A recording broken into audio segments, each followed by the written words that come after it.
Hello दोस्तों, नमस्कार। मैं हूं बीके कुमावत और आप सबका स्वागत है मेरे यूट्यूब चैनल बीके स्टूडियो में। तो आज दोस्तों हम बात करेंगे कि वाईफाई का पासवर्ड कैसे देख सकते हैं।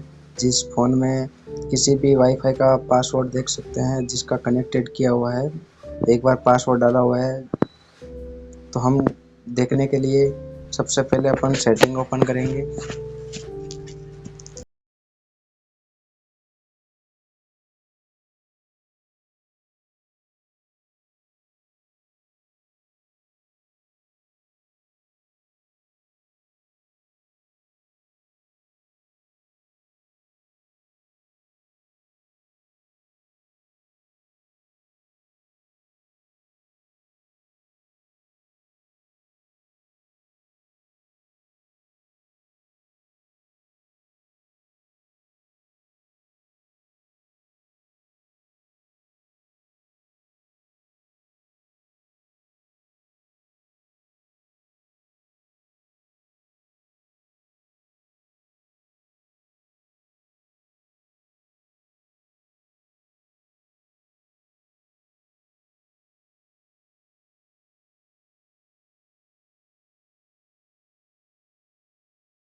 पासवर्ड शो हो रहा है।